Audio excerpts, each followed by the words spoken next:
Hey there, everybody! Welcome back to the show. Today, we're diving into a topic that's near and dear to my heart: animal welfare. Now, I'm a huge animal lover, you all know that. I even have a dog food brand named after my pup, Portia. But there's a big difference between domestic animals and exotic ones. We're going to talk about 5 exotic animals that, despite their beauty or intriguing qualities, should never be kept as pets.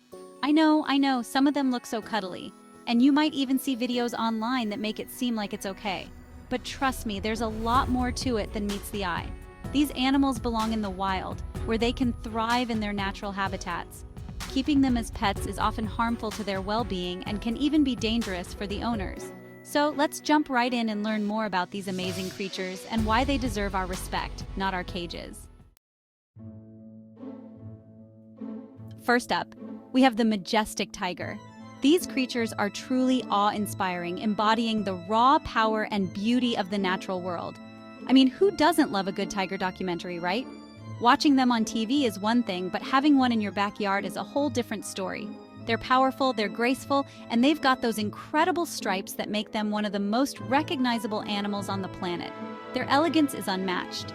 But let's be real, folks, a tiger is not a house cat. While your tabby might curl up on your lap, a tiger is a wild animal with very different needs and behaviors. We're talking about a wild animal that can grow up to 11 feet long and weigh over 600 pounds. That's a lot of cat to handle. Imagine trying to fit that on your lap while you're watching TV. Not happening. And it's not just about the size, it's about the sheer power and unpredictability. And their claws? Forget about it. Those claws are designed to take down prey in the wild, not to be trimmed at the vet. One swipe could take your furniture and your arm with it. The damage they can cause is no joke. But it's not just about their size and strength. Tigers are natural-born hunters. It's in their DNA. They have an instinct to hunt, to stalk, and to chase. They need to roam, to stalk, to chase, things they just can't do in a typical home. Their natural habitat provides the space and environment they need to thrive. Plus, their diet consists of a whole lot of meat, and I'm not talking about the occasional steak dinner. We're talking about pounds and pounds of fresh meat every day. They need a constant supply of fresh prey, which is not something you can easily pick up at the grocery store. The logistics of feeding a tiger are daunting. And let's not forget about the whole apex predator thing. Tigers are at the top of the food chain, and they have the instincts to match. Even if you raise a tiger from a cub, it's still a wild animal at heart. Those instincts don't go away just because they've been raised in captivity. Their instincts can kick in at any moment, and that's a risk no one should be willing to take. The potential for danger is always present.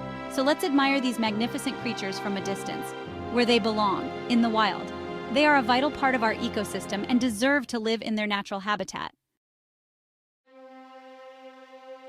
Next up, we have the slow loris. Now, these guys are seriously cute. With their big eyes, tiny noses, and those incredibly slow movements, they look like living plushies. You just want to scoop them up and give them a cuddle, right? But hold on a second. As adorable as they seem, slow lorises are actually one of the few venomous mammals in the world. They have a gland on their arm that secretes a toxin, and when they lick it, their saliva becomes poisonous.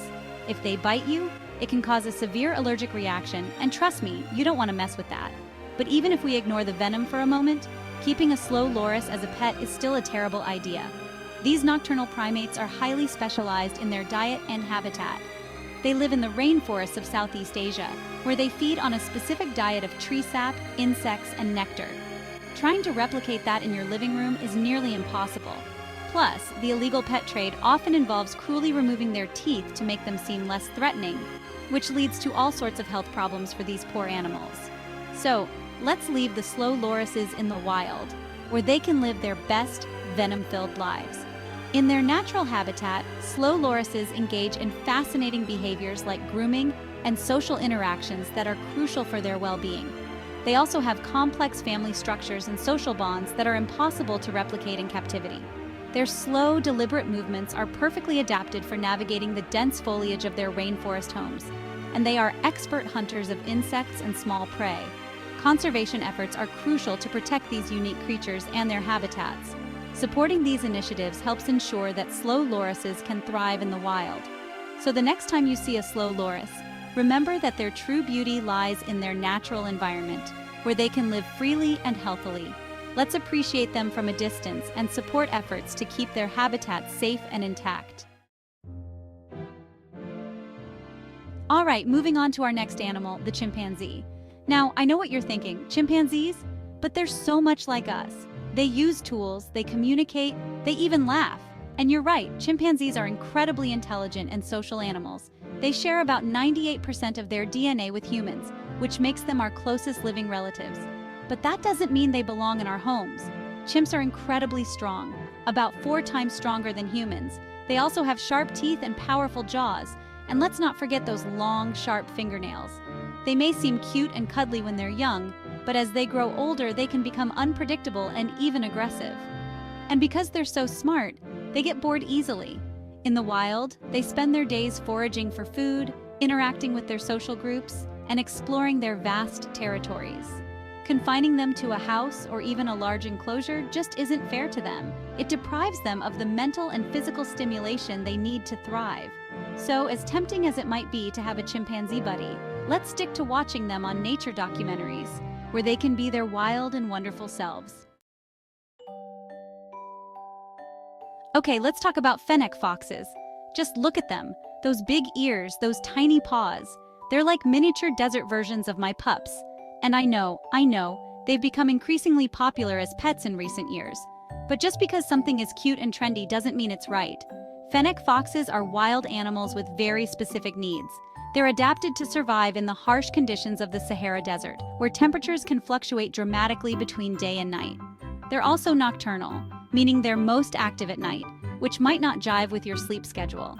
Imagine trying to sleep while your pet fox is zipping around the house, digging in your potted plants and barking like a chihuahua on fast forward. Not exactly relaxing, right? And speaking of digging, fennec foxes are expert diggers. In the wild, they dig elaborate burrows to escape the heat and raise their young. In your home, that translates to destroyed furniture, ripped up carpets, and maybe even a hole in the wall or two. So as much as we might want to snuggle with those adorable ears, let's leave the fennec foxes in their natural habitat, where they can dig to their heart's content. Last but not least, we have the poison dart frogs. Now, these little guys are like walking works of art. They come in every color of the rainbow, from bright blues and greens to fiery oranges and reds. Each hue is more vibrant than the last, making them one of the most visually stunning creatures on the planet. You might even think they'd make a stunning addition to your terrarium, right? Their striking appearance can be quite tempting for any amphibian enthusiast. But here's the catch. Their vibrant colors are a warning sign. These colors serve as a natural deterrent to predators, signaling danger. Poison dart frogs secrete toxins through their skin, a defense mechanism that has evolved over millions of years. And as their name suggests, these toxins are incredibly potent. In fact, just a tiny amount can be lethal. In the wild, indigenous tribes use these toxins to coat their blowgun darts for hunting. This practice has been passed down through generations and is a testament to the frog's powerful defense. Now, the good news is that captive-bred poison dart frogs are usually less toxic than their wild counterparts. This is because they are not exposed to the same diet that wild frogs consume. Their toxicity is linked to their diet, which consists of specific types of ants and other insects found in their natural rainforest habitat. These insects contain the chemicals that the frogs convert into toxins. But even with a less toxic diet, they can still pose a risk to humans.